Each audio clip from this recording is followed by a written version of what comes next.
Hello, everyone. This is Dr. Clark from the Center for Weight Loss Success. And on this episode of a podcast of weight loss surgery success, we have a special guest.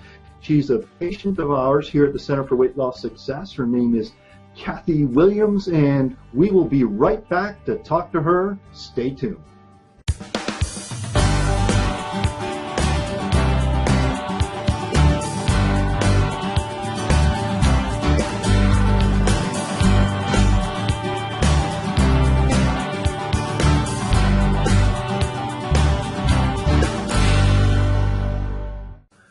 Welcome back, everyone. This is Dr. Clark, and again, we have a special guest today. It is Kathy Williams. She's one of our patients here at the Center for Weight Loss Success. She had surgery to help with weight loss approximately 13 months ago, and she's going to share with us part of her story. But I will let you know she has lost about 121 pounds over this past 13 months, which is pretty darn remarkable. You'll see people transform their lives with this type of weight loss. So, Kathy, say hello and kind of talk to us a little bit about how you decided to proceed with weight loss surgery. Hi, Dr. Clark. Well, I had been on every diet known to man starting about age 5, all doctor supervised, of course, and I ran the gambit. I was on anything and everything I could think of with help from my parents and medical professionals. And as I started aging, I noticed the effect of the overweight on my body and made a big decision that if I could have lost the weight on my own, I would have. And I knew it was time to do something different. That's when I looked into weight loss surgery.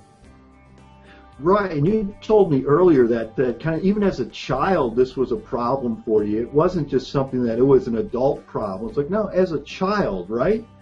Absolutely. No one comes out of the womb obese.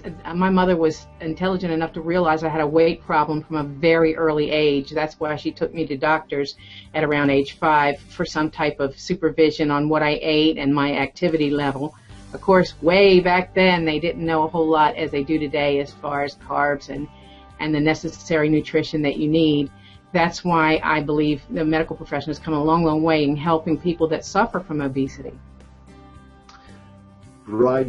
I grew up in kind of a similar time frame, so to speak, in that we and our parents are often wanting us to be those members of that clean plate club, right? Oh, absolutely. I was a full-fledged member, and I'm sure that I stopped a lot of starving children in China, but that didn't help. Especially being the only one in the family with a weight problem, I kind of was a sore thumb there, and no one knew what to do with me. And going up with the scale and down with the scale and doing all the exercises I needed to do and following all the weight plans, and I still didn't lose the weight. It was just a desperate situation that went through my adulthood. And I just got to the point where enough was enough. I owed myself the right to feel better, the right to look better, and the right to get my health back. That's when I seriously considered the gastric sleeve.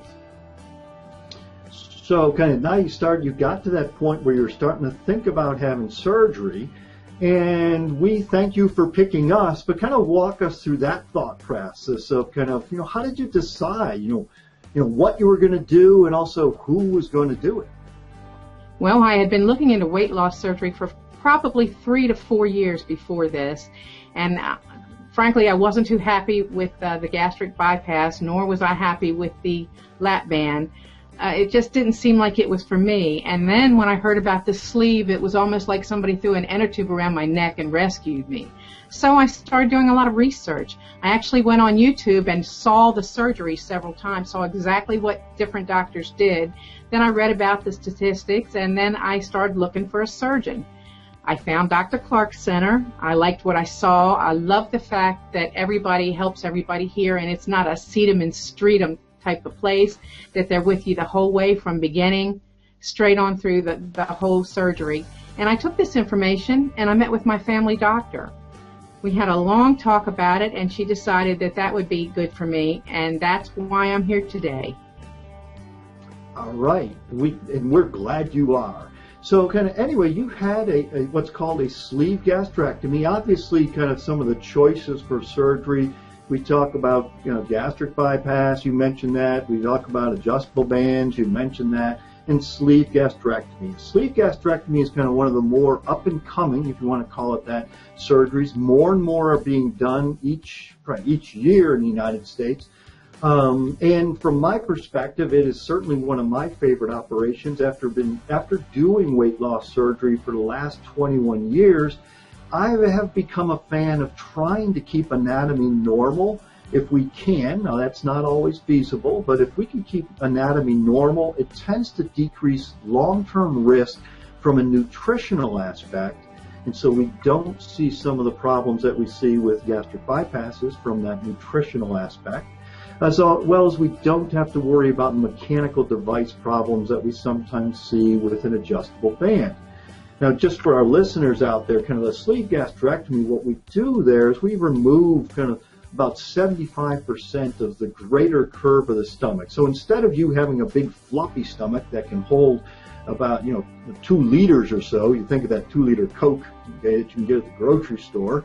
That's kind of the normal size stomach. What we've done is we've removed what I refer to as the floppy part, which leaves you then with a tubular stomach about the size and shape of a medium banana, as well as the hormone ghrelin tends to go way down, and ghrelin tends to make you feel hungry. So when we take that part of the stomach out, ghrelin levels go down, and hunger tends to be easier to control. Not that you won't get hungry. No, people will still get hungry, but hunger is easier to control. So about 13 months ago, kind of you went through this surgery. Obviously, you went through very well. Tell us a little bit about some of the physical changes that you've had as a result of all this. I sure will. Well, of course, I have less pain in my back and knees and ankles. I used to feel sorry for my ankles having to haul this big body around, but the gastric sleeve was my choice because of everything you said. The anatomy is the same, and the only difference between me now and me then, other than the weight loss, is my stomach is smaller on the inside.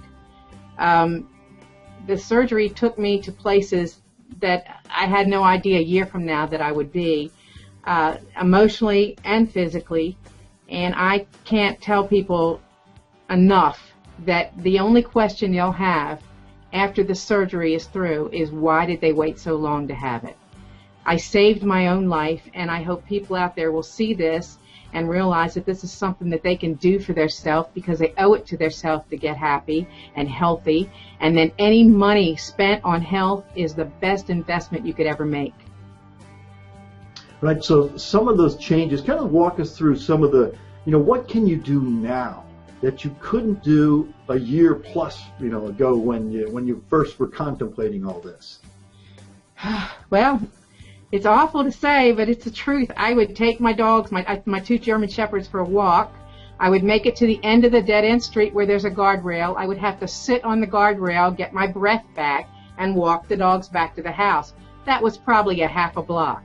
Now I can take those guys, and no holes barred. We can go anywhere and everywhere, and I don't even break a sweat anymore. And another thing, I have stairs. I have 13 stairs. My husband would hear me come up the stairs, and he said by the time I would hit the last 3 steps, I'd be going, no more. My life is back. I can do things that I couldn't do before. I can ride my bicycle comfortably. I can go places that I couldn't go before and fit in to places that I couldn't fit into before. My whole life's changed. Right, and it's amazing to see this happen to people. And it's not some, we talk a lot about the health benefits of weight loss, but not everything in life is about the health benefits. Sometimes it's just about, can we do the things we want to do? And that's what really life is. Life isn't a number. It's not a number of your cholesterol or a number on your blood pressure or a number on the scale even. It really is, and all those things are important. I don't want to say they're not. They are important, but life really is what we do second to second, day to day, and can we do all the things we want to do? And that's really probably the more important thing when you look at the big picture of all this. Oh, absolutely. I have a 5-year-old grandson, and I couldn't keep up with him. When we would take him to the zoo and different parks, I couldn't keep up with him. Now I can, and I can almost run circles around him. So that has made a huge change from where I was 13 months ago. I'm not even, I am, but I'm not the same person. Not like I was. And I still watch what I eat. I journal what I eat. I do what I can. I'm not a gym rat, but I do what I can to move and exercise and do the things I want to do. And I feel more comfortable and confident in myself. And I no longer have those awful aches and pains that used to keep me from living life. I feel like I have rejoined the human race, so to speak. Right, which kind of leads into that. We talked a little bit earlier about some of the emotional changes that really can occur, not just the physical stuff, but some of the emotional changes that can occur with weight loss. And sometimes they're hard to describe and hard to talk about. Can give us a little bit of a feel for that. Oh my goodness, the emotional changes. It's almost freeing, and it's hard for me to describe the change to someone who doesn't have a weight problem or has never been obese or morbidly obese. You feel human again. And I know that sounds like a cliche, but it's not. Because a lot of times, well, with me being obese, and I hate that word because it sounds like a beast, but that's what it is. You pull yourself back from life. You pull yourself back from people. And when you start to lose the weight and you start to feel better about yourself and your confidence level starts to come back every day and you see yourself as what you accomplished every day and look back week to week and see how far you come, and even though you know you have a ways to go, the emotions are just high and you just feel a happiness inside yourself that you project on the outside, and life is just good. Life is good. Well, that is great. So kind of, some advice that you might give to people that are contemplating surgery or looking at weight loss. What, if they're either afraid or for whatever reason, what's some advice you'd like to give them? Well, at the point in my life that I got to the weight loss surgery, I was beyond scared. That was just off. I was more scared of remaining obese and seeing what my life would be or how less of a life I was leading. It's not for everybody, and that's true, but I think everybody who has that problem should investigate it, make a business command decision for themselves and see if that's the best thing for them. There's other ways out there, but it was the best thing for me. And I believe that the biggest question you'll have after the weight loss surgery is why you waited so long to have it done. And that is a very good point. We hear that comment all the time. It's like, why didn't I do this before? Why, if you want, sometimes they regret those years they missed, which I would encourage you not to regret that, but they often asking themselves, why did I wait so long? All right. Well, Kathy, thank you very much for sharing some of your story with us. We really appreciate it. I know our listeners appreciate it as well. If there are people out there who would like more information, you can go to our corporate website, which is cfwls.com. Or if you want more information or just about weight loss in general, every single week I do a webinar that's live. You can sign up for that and get part of Losing Weight USA. The website for that is www.losingweightUSA.com. Sign up for that. You'll have access to me every week to ask questions, as well as I'll present the topic concerning weight as well as overall health. And if you need more information, again, just give us a yell. Thank you, everyone, for listening. We'll sign off now, and we'll talk to you on the next podcast. Take care, everyone. Have a good day.